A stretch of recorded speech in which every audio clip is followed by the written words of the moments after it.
Good afternoon, and thanks for coming. My name is Denver Brunsman. I'm a member of the History Department here at GW, and I teach the class George Washington and His World, which meets weekly at Washington's home, the Mount Vernon Estate. I'm happy to welcome all of you to an event that we hope will become an annual tradition here at GW, the George Washington Lecture at the George Washington University. We couldn't be more fortunate today than to have one of America's greatest historians, Professor Gordon Wood of Brown University, to deliver our inaugural lecture. I was extremely lucky as a graduate student at Princeton University to get to know Professor Wood. In the spring of 2002, we were both fellows at the Institute of United States Studies at the University of London. He was the celebrity senior fellow, and I was the lowly graduate fellow. And to my amazement and horror, they put us in the same room together. It might have been the most egalitarian thing that the British have ever done. Wood was not only one of my academic heroes, but he was the closest thing that I think there is to a historian becoming a movie star, for being mentioned by Matt Damon's character in the famous Harvard bar scene in the film Good Will Hunting. If you've seen that, you remember that Matt Damon dresses down a first-year history graduate student at Harvard for not having any original thoughts and for just, as he says, regurgitating Gordon Wood. Well, I saw this film with a group of first-year history graduate students, and we all laughed at the scene, but a bit nervously, because I think that we were all guilty of regurgitating Gordon Wood. I'm sometimes asked what I learned from my time sharing an office with Wood, and the answer is easy: consistency, work ethic, and generosity. He showed up early every day.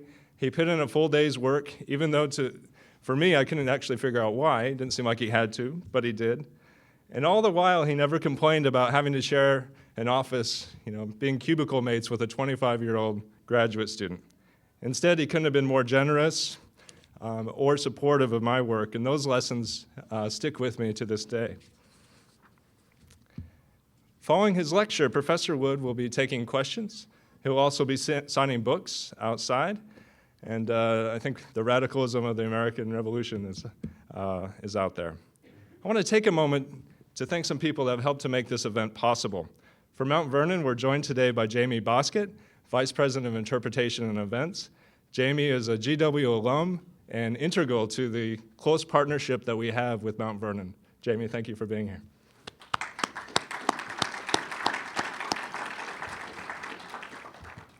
On behalf of the university community, I also want to thank George Washington's president, Dr. Stephen Knapp, for his leadership and for making a really strong commitment to having an academic component be part of our annual celebration of Washington's birthday. Ladies and gentlemen, yes. Ladies and gentlemen, please join me in welcoming the 16th president of the George Washington University, Dr. Stephen Knapp, who will introduce Professor Gordon Wood. Thank you very much, Professor Brunsman, and I should just note the fact, because this is a rather interesting conjunction of events, that Dr. Brunsman found in his mail today a copy of his new book, The Evil Necessity, British Naval Impressment in the Atlantic World, the 18th century Atlantic World, published by the University of Virginia Press, if I'm not mistaken. And so congratulations, Professor Brunsman. I think that's a great thing to happen on the same day that you get to be here with your distinguished colleague. And Jamie Boskett, it's great to have you here as well. There's no reason you would all know this, but it's really thanks to this very important alumnus connection we have at the President's home, ancestral home in Mount Vernon, that we have the opportunity to lay a wreath now as part of our annual commemoration of George Washington's birthday. We actually do that on February 22nd, which is the real George Washington's birthday. There's this paradox where George Washington's birthday is now celebrated on the Monday, the third Monday of the month, which means it can never be celebrated nationally on the actual birthday of George Washington, because the 22nd can never fall on the, I think that's correct, on the third Monday of the month. But we here have stuck with the 22nd. That's why we have our wreath laying and our bonfire on that day. But we're very glad, as Professor Brunsman has mentioned, to be able to add this very important academic component to our commemoration of our namesake. So I am delighted to welcome you to the inaugural George Washington Lecture the final event of this year's celebration of George Washington's birthday here at the George Washington University. And it is now my pleasure to introduce this afternoon's distinguished guest. You've already heard a good deal about him. Gordon S. Wood earned his bachelor's and doctoral degrees at Tufts and Harvard universities. He taught at Harvard, the College of William and Mary, and the University of Michigan before joining in 1969 the faculty of Brown University, where he is the Alva O. Way University Professor and Professor of History Emeritus. Dr. Wood is widely regarded as among the foremost scholars of early American history. His voluminous and celebrated writings have earned him more than a dozen prestigious awards, including in 1970 the Bancroft Prize and the John H. Dunning Prize for Creation of the American Republic, 1776 to 1787, the Pulitzer-Prize for History and the Ralph Waldo Emerson Prize for the Radicalism of the American Revolution in 1993, and in 2005, the Julia Ward Howe Prize for the Americanization of Benjamin Franklin.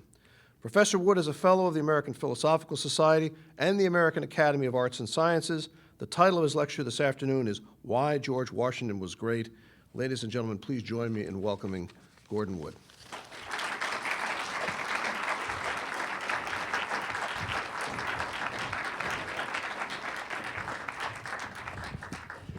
Well, thank you, Professor Knapp. It's a great pleasure to be here. He stole a little of my thunder. I wanted to hold up Professor Brunsman's book because he was working on his dissertation. I was writing my book on Franklin, and we were together in this room. And this is the fruition of that dissertation. So I really congratulate him on this great achievement. So why was George Washington a great man? Well, let's start with a word. Let's start with the word disinterested. It was a word Washington used all the time. For him, it was a synonym for the classical notion or the classical word virtue. Now, we've almost entirely lost the meaning of that word as Washington understood it. By disinterested, we generally mean uninterested. That's how it's used in sophisticated publications like the New York Times or the Washington Post, meaning indifferent, unconcerned. And you'll see that often, disinterested meaning uninterested. And in fact, if you check your dictionaries, you'll find both meanings. Probably the older meaning is second to the newer meaning of unconcerned. Now, that's not what Washington meant by the term. He used it in the way the 18th century understood it. Disinterested meant being objective, impartial, standing above the financial and emotional lures of interest of any sort. It didn't mean that you didn't care. Quite the contrary, it meant that you cared, but that you rose above that care, and acted in an unbiased and even-handed manner, even if you had an emotional or financial concern or interest. Disinterested meant impartiality, rising above an interest. It's almost as if we can't imagine anyone behaving in an impartial or objective manner when an interest is involved. In fact, I think there are only two occupations left in the country today where we count on the people in those occupations being disinterested in the old-fashioned sense. Can you think of what those two occupations might be? Any guesses? Judges? Did someone say, yeah, I think we do count on judges being impartial. Now, we have doubts even about judges, as you see the controversies over the appointments of judges, but we do, I think, by and large, count on them being impartial and disinterested the way Washington meant it. But there's one occupation left where we absolutely count on the people being disinterested. Can you think of it? Referees. Yes. Referees and sports umpires. Think about it. I mean, if a kid is growing up in Boston and he's a Red Sox fan his whole youth, and he becomes an umpire, and he's umpiring a Red Sox-Yankees game, we expect him to be disinterested. That's what Washington meant. In other words, even though he has an emotional commitment to the Red Sox, we expect him to rise above that commitment and make a disinterested judgment. That, I think, is what Washington meant by disinterestedness. Now, let me give you an example of the seriousness with which Washington took this idea of disinterestedness, at least in the 18th century meaning of the term. In the winter of 1784-85, Virginia Assembly presented Washington with 150 shares in the James River and Potomac Canal Companies in recognition of his services to the state and to the cause of canal building. What should he do? It was an agonizing situation for Washington. He did not feel he could accept the shares. Acceptance, he said, might be considered in the same light as a pension and might compromise his reputation for virtue or disinterestedness. Yet he believed passionately in what the canal companies were doing and had long dreamed of making a fortune from these canals. In fact, he had a kind of cash flow problem and needed the money in the mid-'80s. Moreover, he did not want to show, as he said, disrespect to the Assembly or to appear, and these are his terms, ostentatiously disinterested by refusing this gift. Now, few decisions in Washington's life caused more distress than this one. He wrote to everyone he knew, to Jefferson, to Governor Patrick Henry, to William Grayson, to Benjamin Harrison, to George William Fairfax in England, to Nathaniel Greene, even to Lafayette in France, seeking, as he said, the best information and advice on the disposition of the shares. How would this matter be viewed by the eyes of the world, he asked. Would not his reputation for virtue be harmed? Would accepting the shares deprive me of the principal thing, which is laudable in my conduct? Now, the situation, I think, becomes humorous to us, laughable, but it was not to Washington. He suffered real anguish over this decision, what to do with these shares. And, of course, you talk about conflict of interest. He's not holding any public office in 1784, 85, and yet he felt real anguish. Finally, his friend Jefferson, at that point, Jefferson found the key to his anxieties and told him that he ought to accept the shares, but then give them away. And this would only add to his reputation for disinterestedness. And that's what he did. He took the shares and donated them to the college that eventually became Washington and Lee. Now, he would surely have given the shares to this illustrious institution if it had existed at the time, because he always, as you know, always wanted a university here in the city that bears his name. Now, his reputation for disinterestedness, this is what his fellow citizens thought about him. Now, we in the present have done a grave injustice, and that was touched on by your president. His birthday on February 22nd used to be a major holiday in the United States, with Washington being the focus of the day. Now we have tended to collapse his birthday into something called President's Day, and Washington's distinctiveness, his awesome superiority to all the other presidents, and including all the other founders, is lost. Now, his fellow citizens would have been appalled at what we've done. Today, we tend to lump Washington in with these other great founders, and they are great men. There's no doubt of it, Jefferson and Hamilton and Franklin. As we lump him in with all these others. There's just one man among these other half-dozen men who were crucially important in creating the nation. But this is wrong. He stood head and shoulders, both literally and figuratively, above them, and they knew it, and he knew it. He knew he was superior to the other founders. They all recognized his superiority, and even John Adams did, even though that was done with some reluctance. In other words, Washington was admired as a classical hero even in his own lifetime. In fact, I think Washington was the only truly classical hero we've ever had, we Americans have ever had. He was a great man, and he knew it. He was well aware of his reputation and his fame, earned as the commander-in-chief of the Revolutionary forces. That awareness of his heroic stature was crucial to Washington. It affected almost everything he did through the rest of his life. Now, he was a thoroughly 18th century figure. Like Samuel Adams, he was one of Plutarch's men.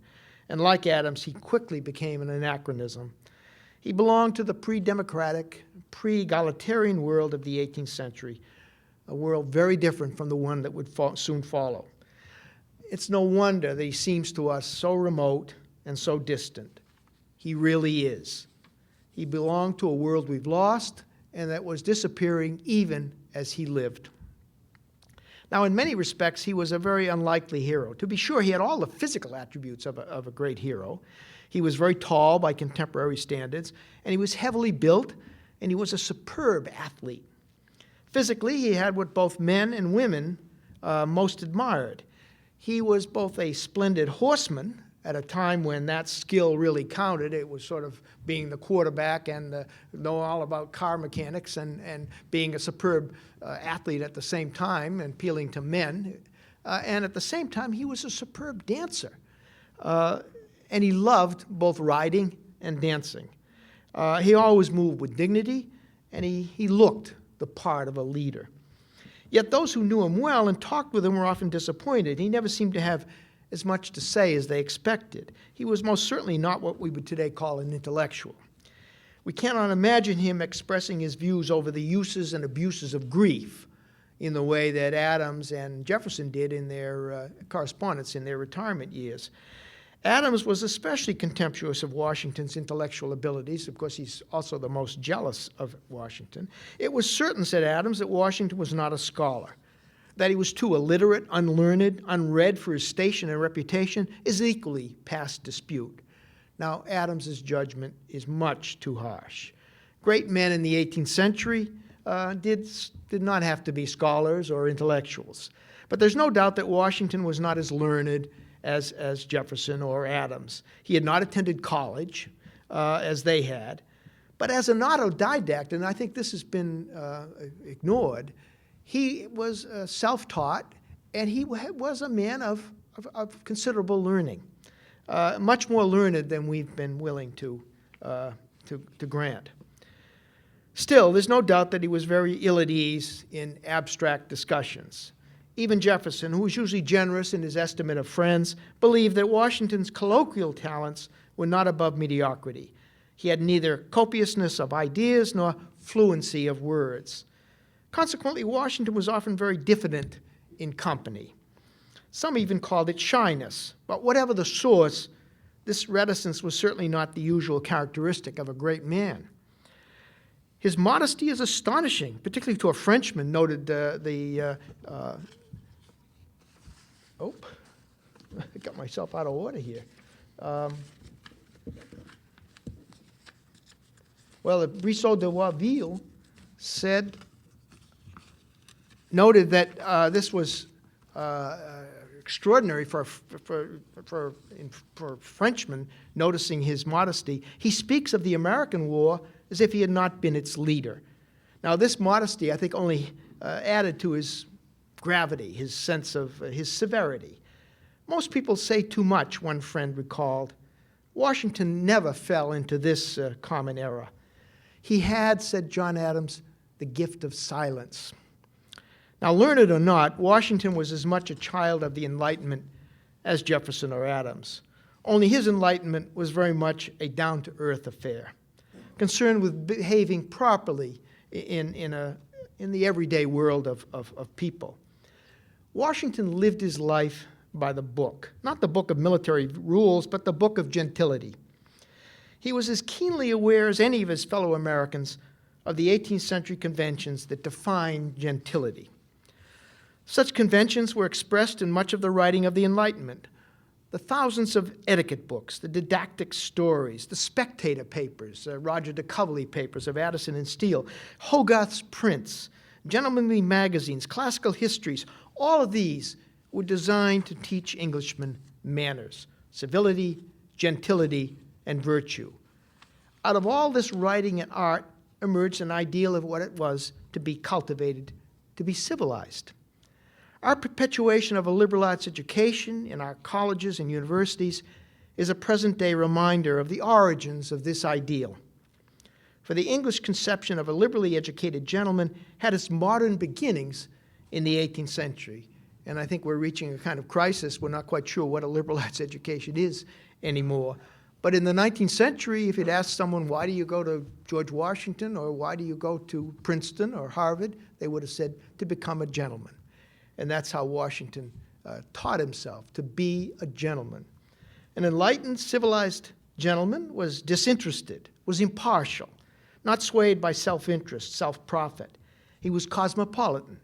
He stood above all the local and parochial considerations and was willing to sacrifice his personal desires for the larger community. He was a man of reason who was supposed to resist the passions most likely to afflict gentlemanly elites. Such a liberal, enlightened gentleman avoided enthusiasms and fanaticisms of all sorts, especially those of religion. Tolerance and liberality were his watchwords. Politeness and compassion towards his fellow men were his manners. Behaving in this way was what constituted being civilized. Washington was thoroughly caught up in this enlightened promotion of gentility, civility, this rational rolling back of parochialism, fanaticism, and barbarism. Washington certainly went to church regularly, but he was not, I think, an emotionally religious person. In all of his writings, we can find only one reference to Jesus. And he usually referred to God, not as God, but as the great disposer of events. He was, as he said, no bigot myself to any mode of worship, and his 1790 letter to the Jewish synagogue of Newport, Rhode Island, is a classic Enlightenment expression, not of mere toleration, as he pointed out. I'm not advocating mere toleration, he said, but rather of true religious liberty, something the English had not yet reached. Toleration comes from an establishment that tolerates dissenters. Washington saying that's not our way. We have true religious liberty. Now, Washington loved Joseph Addison's play Cato, and he saw it over and over and incorporated its lines into his correspondence. Now, the play is very much an Enlightenment tract, and it helped to teach him what it meant to be liberal, to be virtuous, and what it meant to be a stoical, classical leader. Now, the most important document we have of Washington's life, early life, and it's the first document we have, is his rules of civility and decent behavior in company and conversation, a collection of 110 maxims that Washington wrote down sometime before his 16th birthday. The maxims were originally drawn from a 17th century etiquette book and were copied out by the young autodidact. They dealt with everything from how to treat one's betters, and speaking to men of quality, do not lean or look them full in the face, to how to present one's countenance. Do not puff up the cheeks. This is good advice for you youngsters. Do not puff up the cheeks, loll out the tongue, rub the hands or beard, thrust out the lips or bite them, or keep the lips too open or too closed. Now, all the founding fathers were aware of these enlightened conventions, and all in varying degrees tried to live up to them. But no one was more serious in following them than Washington. It's this purposefulness, this earnestness that gave his behavior such a copybook character. He was obsessed with having things in fashion, and he was fastidious about his appearance to the world. It was as if he were always on stage, acting a part. He was very desirous not to offend, and he exquisitely shaped his remarks to fit the person to whom he was writing. So anxious was he to appear neat and correct in his letters, Benjamin Rush later recalled, that he was known to copy over a letter of 2 or 3 sheets of paper because there were a few erasures on it. He wanted desperately to know what the proper rules of behavior were for a liberally minded gentleman. And when he discovered those rules, he stuck by them with an earnestness that awed his contemporaries. His remarkable formality and stiffness in company came from his very self-conscious cultivation of what was considered the right, genteel behavior. But his behavior in private life was not the source of his greatness. Neither were his military exploits during the Revolutionary War. He was not a traditional military hero. He had no smashing, stunning victories during the war, and his tactical and strategic maneuvers were not the sort that awed men. He did not resemble Alexander or Caesar or Cromwell or even Marlborough. His military achievements were nothing compared to those that Napoleon would soon have. It was his behavior beyond the blood and dust of the battlefield that really established his reputation as a great man. During the dark days of the Revolution, he could have become a dictator. In fact, in 1782, one Army officer asked him to become a king, America's first king, a request that horrified Washington and that he immediately dismissed. In March 1783 at Newburgh, New York, he single-handedly put down a military threat by the officers of the Continental Army who were talking about marching on Congress. They met in a room sort of like this, and there were about 50 of them, and they were plotting and talking. What should we do? How can we move on? How can we pressure Washington, pressure the Congress to give us our pay and maybe pensions? And all of a sudden, to the surprise of the group, Washington strode out on the stage. Most of them had not known that it was even present. And he went on to give them a speech, a wonderful speech, more or less talking about, we were a band of brothers. We were together. I was with you at Valley Forge. I did not, like General Howe, the British general, go off to a hotel in warm sheets. I was with you through the thick and thin of this war. And he went on in this vein. And then at some point, he had a letter that was written by a congressman who promised that the Congress would do something. And he said, I want to read this letter to you. And he reached in and took out his spectacles, his glasses. Most of the officers did not realize that he had needed glasses to read. And they gasped. And so he looked up with perfect timing. Yes, gentlemen, I've grown nearly blind as well as gray in the service of my country. Well, at that point, the officers are in tears and the whole thing collapses. Now, he was an astute student of the theater. His timing was perfect, and there's no doubt that he planned to do what he did, and it worked. It was as close to a military coup d'etat that we've ever had in our history, and he dissolved it. But it was later that year, in December of 1783, that Washington made his most theatrical gesture and his most moral mark. And the results, I think, were monumental. This was the greatest act of his life, the one that made him famous. And it was his resignation as Commander-in-Chief of the American forces. This act was what he called his legacy to his countrymen. And no American leader has ever left a more important legacy. Now, following the signing of the peace treaty with Great Britain and Britain's recognition of American independence, Washington stunned the world when he surrendered his sword to the Congress on December 23rd, 1783, a date that we ought to celebrate. And he retired to his farm in Mount Vernon. Now, this was a highly symbolic act, a very self-conscious and unconditional withdrawal from the world of politics. In order to enhance the disinterestedness of his act, or his plea for greater union, in a circular letter he wrote to the states, he promised not to take any share in public business hereafter. He even resigned from his local vestry in order to make his separation from the political world complete. His retirement from power had a profound effect everywhere in the Western world. It was extraordinary. It was unprecedented in modern times. A victorious general surrendering his arms and returning to his farm. Cromwell, William of Orange, Marlborough, all had sought political rewards commensurate with their military achievements. Though it was widely thought that Washington could have become a king or a dictator, he wanted nothing of the kind.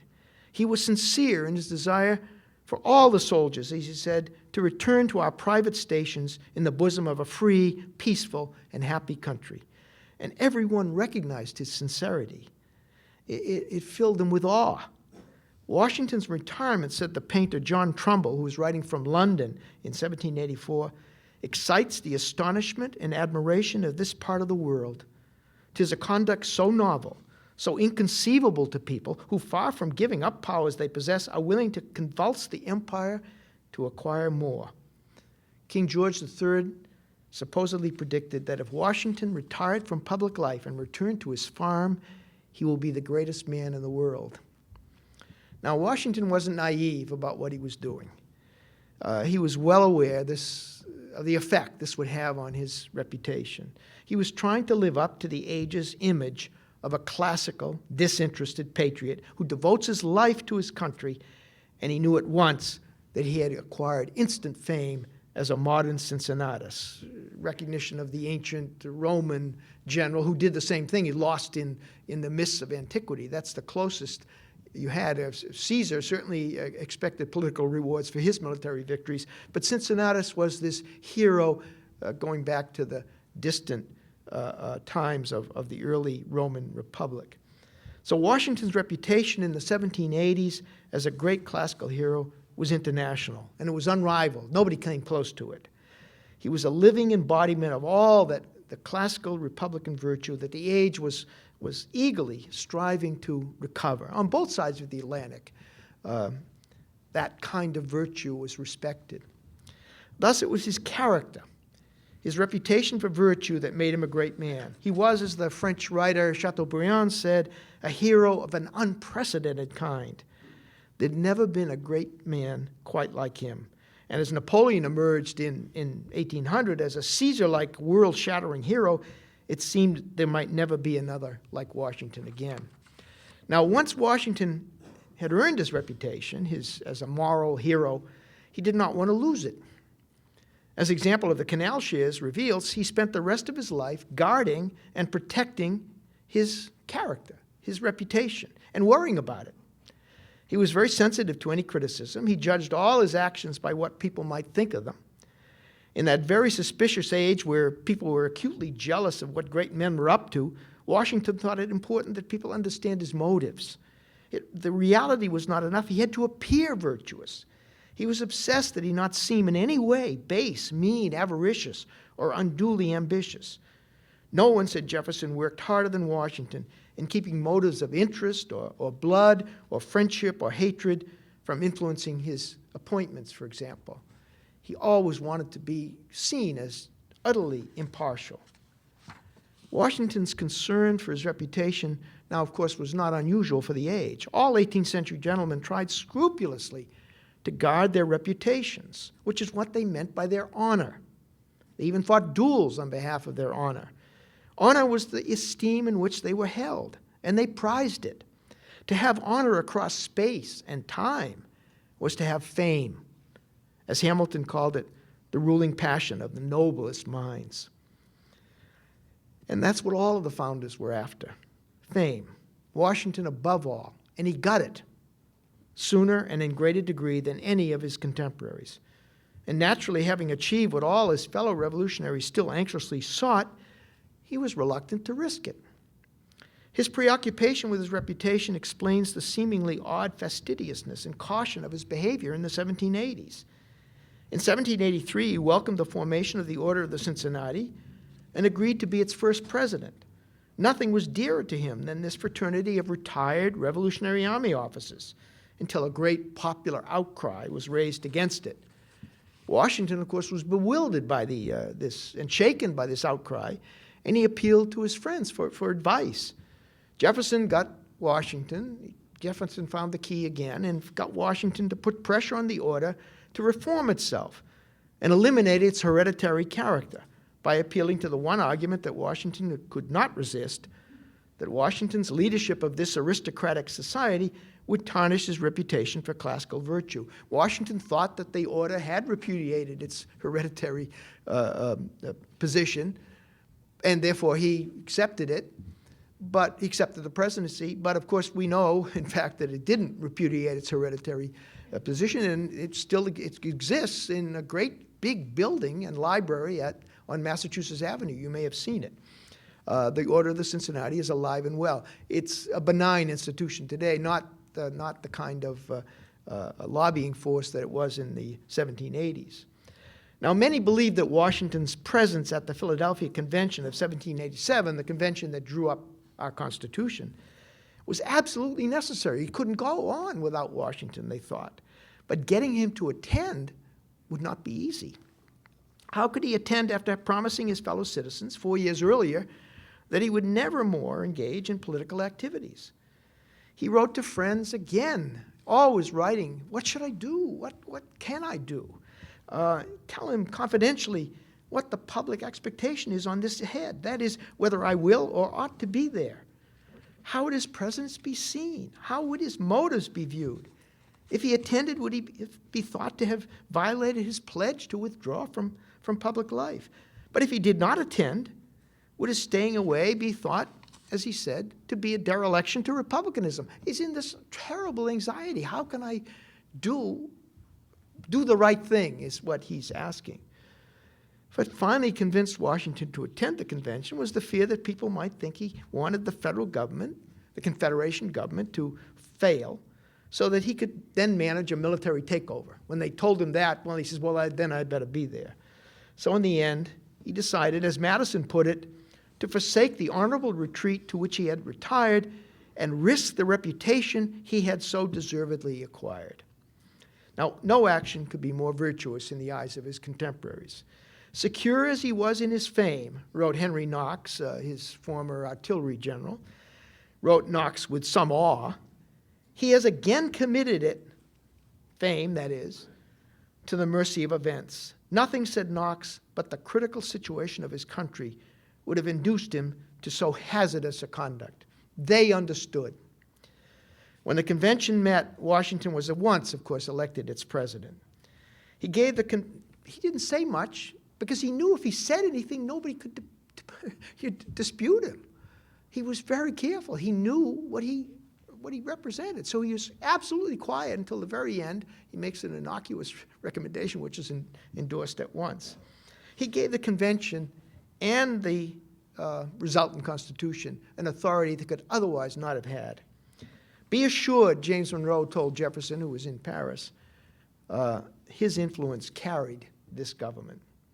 Now, after the Constitution was established, Washington still believed that he could retire to Mount Vernon. But everyone else expected that he would become the first president of this new government. Indeed, the convention had made the presidency so strong, so king-like, simply because they expected Washington to be the first president. Now, once again, this widespread expectation aroused all his old anxieties about his reputation. He had promised the country that he would permanently retire from public life. How could he now assume the presidency without being, he said, chargeable with levity and inconsistency, if not with rashness and ambition? His protests were sincere. He had so much to lose and so little to gain, it seemed. He said, however, that he did not want to appear too solicitous for my reputation, so that when Hamilton suggested to him that there might be greater hazard to that fame, which must be and ought to be dear to you, in refusing your future aid to the system than in affording it, Washington had to give way. His apparent egotism and his excessive coyness, this extreme reluctance to get involved in public affairs and endanger his reputation, have not usually been well received by historians. Douglas Southall Freeman, his great biographer, thought that Washington in the late 1780s was too zealously attentive to his prestige, his reputation, and his popularity, too much the self-conscious national hero, and too little the daring patriot.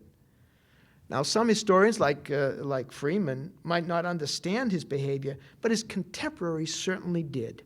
They never doubted that Washington was trying always to act in a disinterested way. His anxious queries about how would this or that look to the world, his hesitation about serving or not serving, his expressions of scruples and qualms, all were part of his scrupulous effort to live up to the classical ideal of a virtuous leader. He seemed, I think, to everyone to epitomize what they meant by public virtue. Now, I think it's this concern for his reputation that ultimately lay behind his decision to free all his slaves. He was the only one, and this is important, the only one of the major slaveholding founders to do so. Patrick Henry, Thomas Jefferson, James Madison, James Monroe, all big slaveholders, never freed their slaves. We today are scarcely able to conceive of slavery, that is, of one person owning another. But we have to realize that slavery had existed for thousands of years without substantial criticism until the 18th century, really until the time of the American Revolution. It's not surprising that the first anti-slave convention in the history of the world met in Philadelphia in 1775. The coincidence of the American Revolution and the Convention Against Slavery is not coincidental. It's important.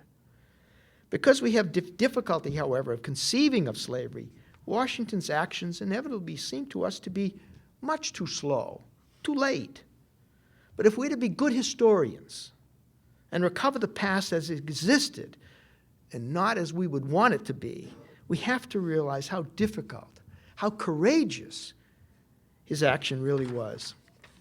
Now, during the 1780s, he had come to hope that some plan might be found to eliminate slavery in his state. He's thinking first of his state. And you have to understand, Virginia is by far the largest state in the Union. It's the most populous, it's the richest, it's the biggest in every way. And as Virginia goes, so goes the nation. So if Virginia could have done something, it would have made a real impact. But he knew his colleagues weren't about to move on it. By 1790s, he possessed close to 300 slaves. And this slaveholding was, he said, had become very repugnant to my feelings. Even if his fellow Virginians balked at doing anything, he became eager to act on his own. In 1799, 6 months before his premature and unforeseen death at age 67, he wrote a new will in which he not only freed his slaves, but provided money for the education of the young and the care of the old once they were freed. He didn't just throw them out into the wilds. He wanted the young taken care of till the age 20 and trained in a craft until the age 25, and he took care of the old with funds that he provided. He wrote that new will, and this I think is crucially important. He wrote that new will in the teeth of opposition from his state, from his neighbors, his friends, his family, and maybe even Martha. He was defying everyone around him, and that took courage. We think it should have been easy to free the slaves, but it was not. When he became president, he used his reputation and his great authority to hold the fledgling nation together. Indeed, Madison thought that Washington was the only part of the new government that captured the minds of the people. Without him as first president, the country could easily have fallen apart. We take it for granted that it survived. It didn't survive it survived the Civil War, but it was very unlikely that it would exist longer than a decade or so. He kept it going that first decade. The United States, you have to understand, commanded very little loyalty or affection from its citizens. You were citizens of Massachusetts or Virginia. My country, Jefferson said, is Virginia. This thing called the United States had about as much affection from its citizens as the United States of Europe has for the Germans or the French or the Greeks or the Brits. Think of it in those terms and you realize how difficult it was to hold the nation together. He stood for the Union. And the citizens' feeling for him, they had been raised in monarchy after all, so it's their feelings for him, the way they felt earlier about George III, that really held the nation together. And no one else could have played that role. Nobody else had that kind of authority. As president, he fleshed out the office and he established its independence. He set precedents that we still follow, especially in appointments, in foreign affairs, and in the president's relations with the other parts of the government. But as in the case of his career as commander-in-chief, his most important act as president was his giving up of the office.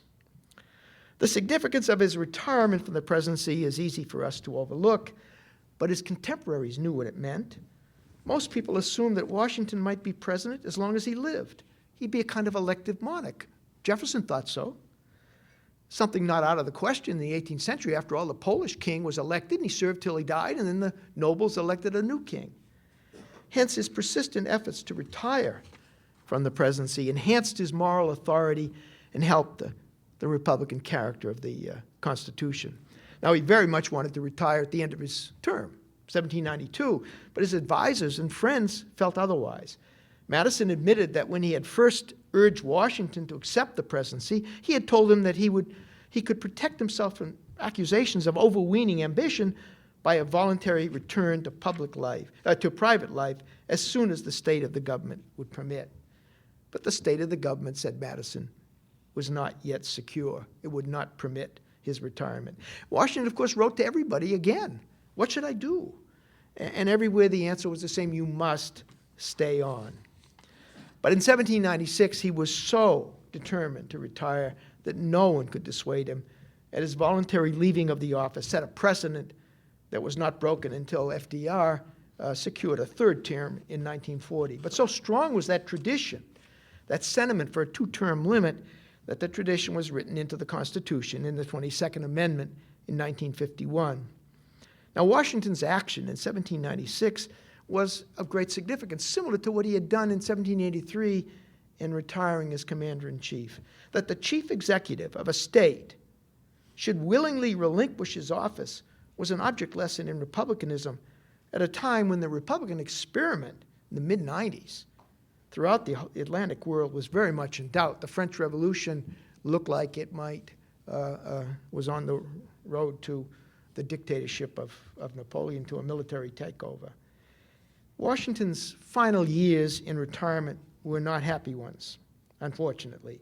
The American political world was changing, and Washington struggled to comprehend it. During his final years in office, he and his administration had been subjected to vicious partisan criticism that makes our present partisanship seem tame by comparison. He had felt that criticism very deeply. Indeed, Jefferson thought that Washington took such public attacks to heart more than any man I ever met with. Washington watched with dismay what he believed was the growing interference of the French government in American politics.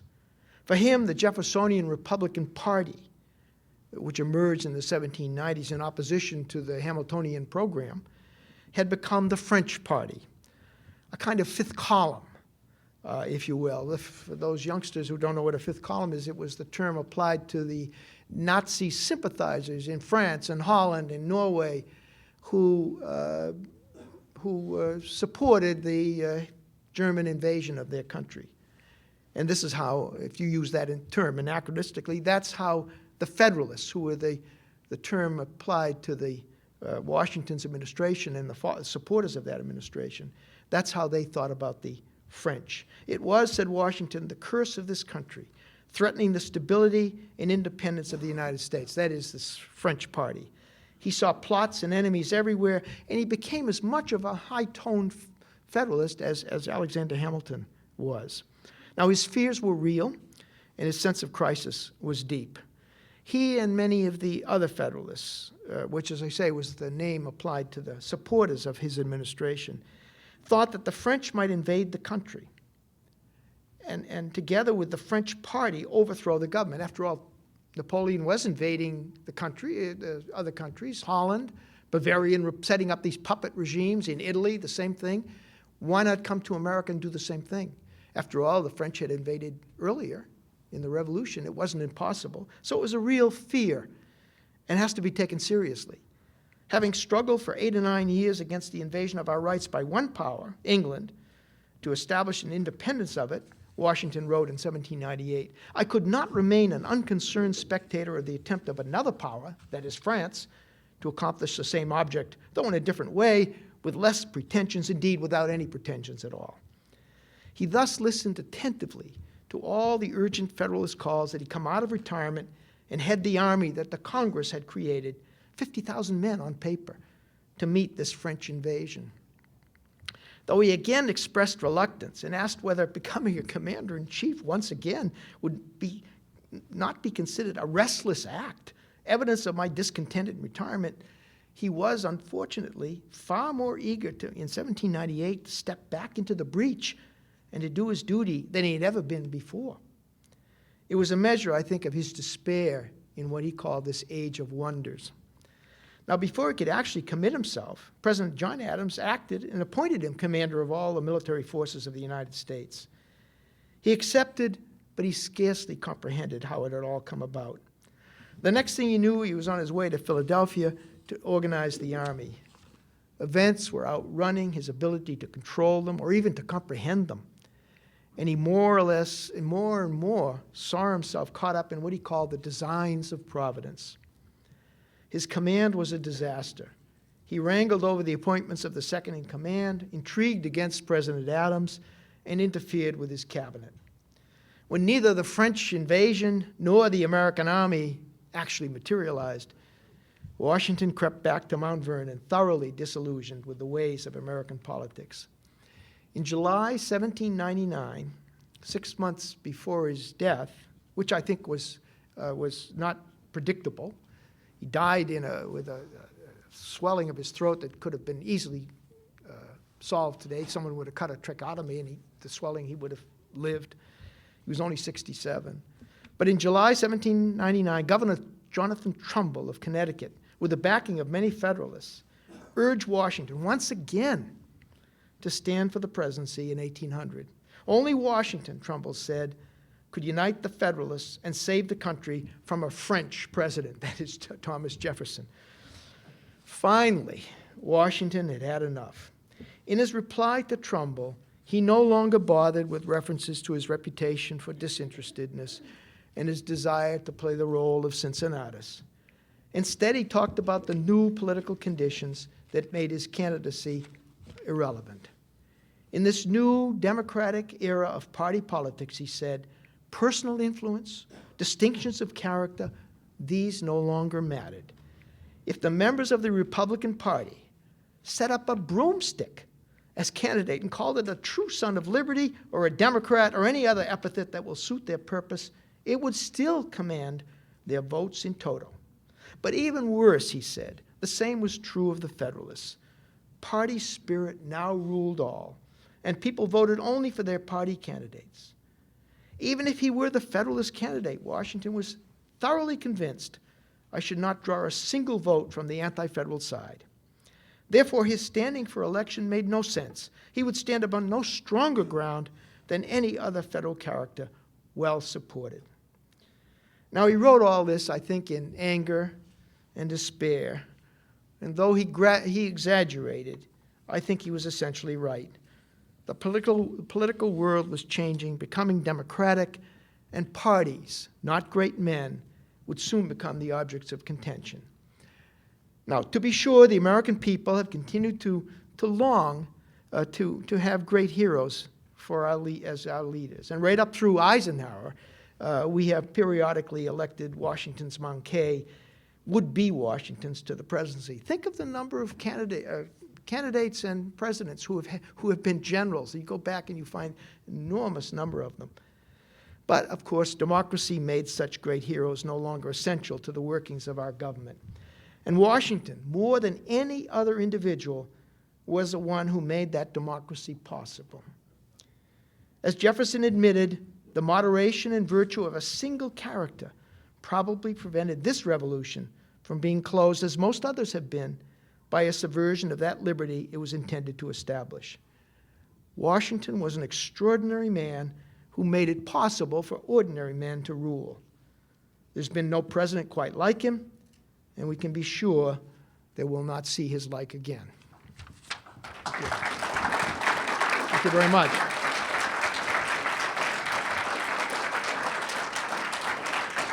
Thank you. I'll be happy to take questions, comments. Yes, sir. Yo, you. Good afternoon. My name is Quasey. I have a question. I'm doing my own personal research on George Washington, and his family comes from England from the 1200s, and there's some type of connection. Oh, all right. Hello. Okay. Start over again. My name is Quasey. I was doing some research on George Washington himself, and it seems that his family comes from a long line of English noblemen that's somehow connected to the coat of arms of D.C., of our district. And I wanted you to just speak a little bit about the D.C. flag and the coat of arms and whatever that connection may be with George Washington. Well, I know it's a big question, Yeah. but... No. I don't know how much nobility there was in his past. Most of these founders, you know, it's an extraordinary... the revolution was all about the repudiation of blood. Think about that. That is, republicanism meant It no longer matters who your father was, who your ancestors were. Merit alone is going to count. That's what the Republican Revolution is about. But what's interesting about all these founders, when they went to England, they go look up their ancestors. Jefferson has the most interesting remarks. Washington, of course, never went abroad, so he couldn't do this. But he wrote and tried to find out what his ancestors were like. But he always was diffident about that because he knew instinctively that that's what not a good Republican does. Jefferson's opening paragraph in his autobiography is interesting because he says, I went and looked up my ancestors. His mother was a Randolph. And I don't know how much you're familiar with 18th century Virginia, but that was the FFV family of all time. The Randolphs were the premier family. So he had that on his mother's side. His father, however, Peter Jefferson, was a surveyor, like Washington, with no such background. So he says, I looked up my father, and it was very difficult to find any references he was a Welshman, in Wales. He says, but of the Randolphs, I found many, many references. Make of that what you will. It was as close as Jefferson ever said about being derisive of his mother's family. I don't think he ever really got along with his mother. Neither did Washington, of course. I don't think there's a new book coming out, and I'm just reviewing it. It's called The History of Genealogy in America. And Americans are really odd in that sense that we've repudiated blood, but we're still fascinated by genealogy. And I think this still goes on. Of course, there's a great industry built on it today. But the revolutionaries were the ones most caught up in the ambivalence of it. Very, very... and they did have coats of arms, and they tried to get them. They sometimes manufactured them. This was true in England as well. The office of the herald was always beset by people trying to buy arms, nobility. And the Americans were always looking for some... I think that's part of it. I don't think Washington... He did want a coat of arms for his family, and this was prior to the Revolution, as did many of these Virginia families. And so Massachusetts families did too. I don't think John Adams ever asked for his coat of arms because he was much too thoroughly a Republican. But that concern ran through the Virginia aristocracy, such as it was here prior to the Revolution. Yes, sir. Yeah, white shirt.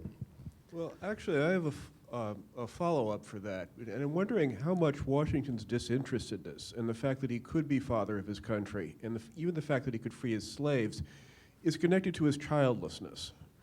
And that if Washington had had a son, or even a daughter, that he would have lived a very different life, and we would have very different feelings about him. Well, that's a good question. You know, he's accused of being, in 1780, late 80s, there's a lot of talk about monarchy. We think of it, we look back and think it doesn't mean much because it didn't happen. But they didn't know the future any more than we know our future. And there were a lot of people talking about, well, we're going to have a monarch. And it's going to sooner or later turn into a monarchy because that's the natural social development. As societies become more complicated, they will have to become more hierarchical and they'll become more monarchical. So there's a lot of talk about that, and Washington is talked about as going to be our first king. So he writes his inaugural draft of his inaugural address, and he says in that draft, look, you fellow citizens, you don't have to worry about me. I have no kids. I'm translating it in modern life. I have no children. I have no heirs to pass on the throne to. So don't worry about it. Well, he shows it to Madison, and Madison, you can't say that. You got to take that out. You can't put that in. But the fact that he thought he should put that in gives you an idea of how strong the feeling was at the time that Washington would be a kind of king. So the fear of kingship was very strong. Now, you know, Hamilton writes, Washington gets to be president. He says, look, how much formality should I have in the office? He doesn't know what to do. The only thing they had as a model was the King of England. So he writes to Adams, his vice president, and he writes to Hamilton. He doesn't write to Jefferson, Jefferson's abroad and is on his way back. Adams, of course, wants everything. He wants titles. He wants the whole thing. He wants as close to a monarchy as possible without actually being hereditary. And Hamilton says, look, we are not as yet monarchical enough, hierarchical enough for the kind of system we should have. As yet, we're too egalitarian. The assumption being that sooner or later, and this, of course, was the presumption of social theorists, that societies develop and become more complicated, more hierarchical, and eventually they'll need a monarchy. So there's a strong presumption that we would go in that direction. Now, we went in the exactly opposite direction, completely buffaloing any of those theorists who were Scottish social scientists, that we would become more hierarchical. It's only in the 20th century that we became more hierarchical. But in the early 19th century, we became much more egalitarian, and I think confusing any social theorist who had predicted the opposite. Washington's caught in this, and he's expected to be monarch-like, and so he tries to act the part. He has levees, meeting once or twice a week, very formal, excruciatingly formal. He thought they were essential for people. It's the way you'd meet Queen Elizabeth today. You don't go in there and hug her and shake, although Jimmy Carter tried to. He thought one head of state can kiss another. She didn't take that. But you go in and you talk, and she says a few little words to you. You ask, well, how have you come, and so on. Where have you come from? And that's it. And that's what Washington, how he ran his levees. And it was, for anybody, it was excruciating. It was nerve-wracking to go in and meet the great man. Well, that's how he designed the bow, the blue room with the bow. He thought that these levees would continue as people sort of formed a semicircle. And the president would meet with the individual. Of course, it went the other way. But nobody could have predicted that. No one saw that. They thought it was going to be the opposite, which is an object lesson to us as history students, to realize that we don't know our future. And therefore, we can't really be sure how things are going to turn out. You might say we're living in a fog, and we're just feeling our way. We just don't know. Everyone's predicting different things, but who knows? They didn't know either. They certainly didn't. Yes, sir. I got one over here, too. It's that connection to Hamilton that I'm actually interested in. And I think that you offered an interesting new interpretation of Washington, new by being old, because there are quite a few people in history who've had that interpretation of Washington. But I wonder what you would say about his participation with Hamilton in actually forming the Federalist Party. He was well aware. The others in his cabinet were telling him. Madison was not in his cabinet, but Madison and Jefferson were both telling him that Hamilton's actions were going to divide the country, that they were meant to benefit a particular class. Right. He marched out at the head of the Whiskey Rebellion, knowing full well that the taxation system was in fact meant to benefit a particular class of manufacturers and capitalists. So I wonder if he was quite as disinterested as you say. Well, I don't think he saw it in these kinds of quasi-Marxist terms of the capitalists and the merchants. Look, he didn't see himself as forming a party. This is not a party system that emerges. The Republicans did see themselves as a party, but as a temporary one that would go out of business as soon as this monarchical threat was eliminated. Washington saw the Federalists, and Hamilton too, as the besieged government. This is the administration that's being besieged by these enemies. This is not a two-party system. Neither accepted the legitimacy of the other, and neither saw itself as permanent. And the Federalists certainly never even talked about themselves being a party. Only later, in the early 19th century, do you get the Federalists talking about, well, yes, we are kind of a party, but the 1790s, no. And Hamilton is the source of the financial stability, and Washington believes he's a genius, with good reason. Hamilton is really an extraordinary man. He's probably the smartest of the founders in that he could read a paragraph faster than anyone else and grasp its central point and write a paragraph faster than anyone else. But he had a real sense that he was copying the English system, financial system, which had made England a great power.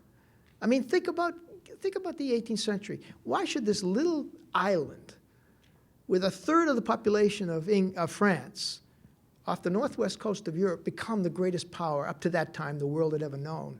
I mean, it was the marvel of the age, and Hamilton figured out how they'd done it.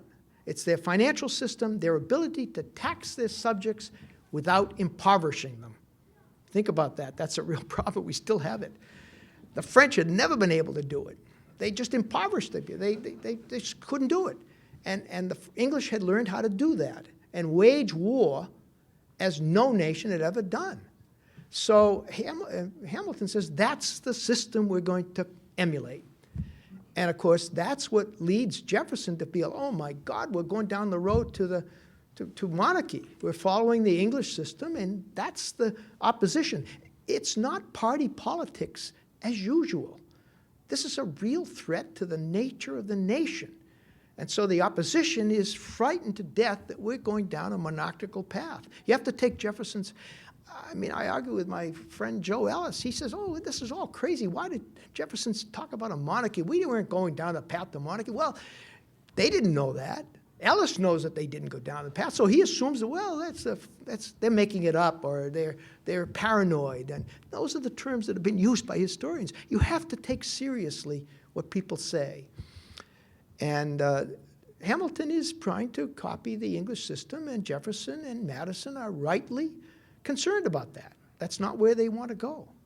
And that creates a real crisis. That's why Jefferson's election is seen in his eyes as saving the nation from monarchy. And he sees what his election, he said, is a more important revolution than the revolution of 1776. He wasn't modest either. Now, this fellow here had a question. You had a question? Yeah.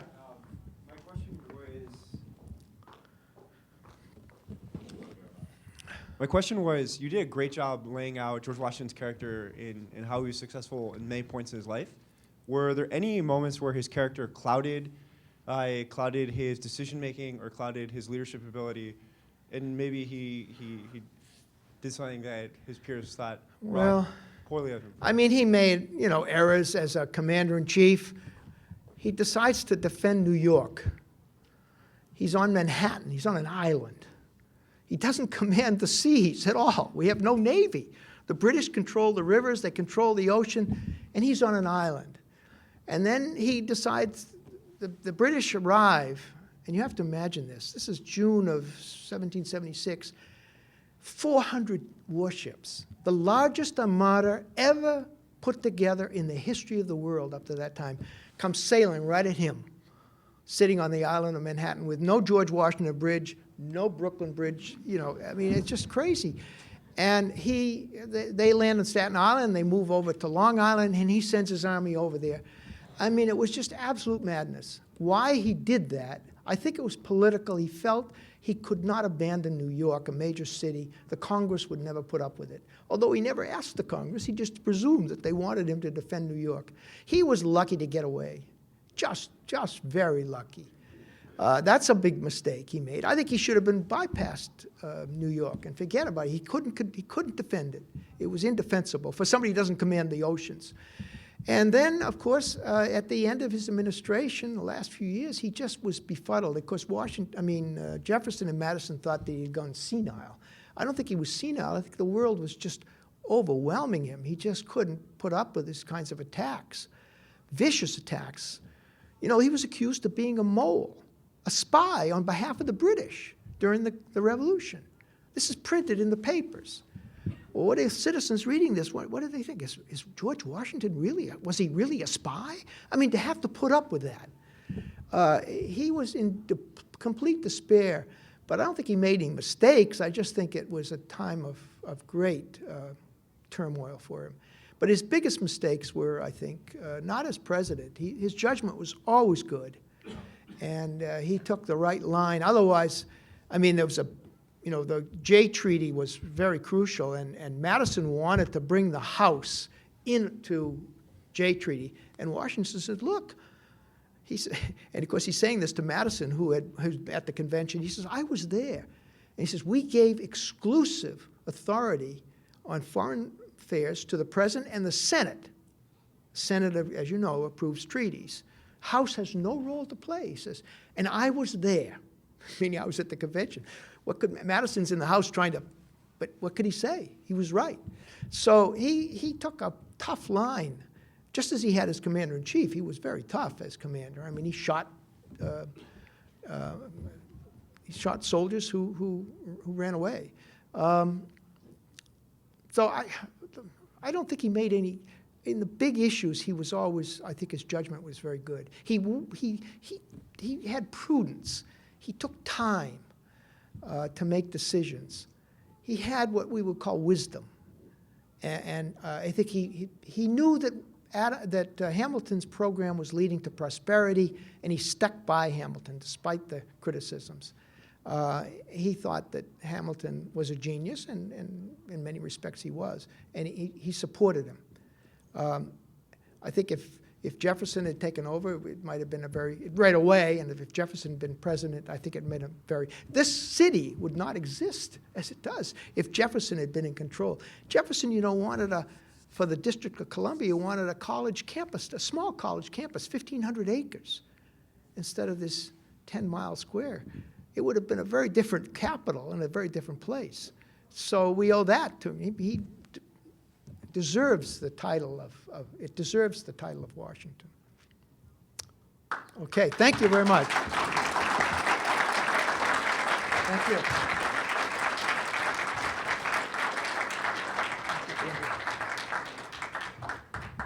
Join me again in thanking Professor Gordon Wood.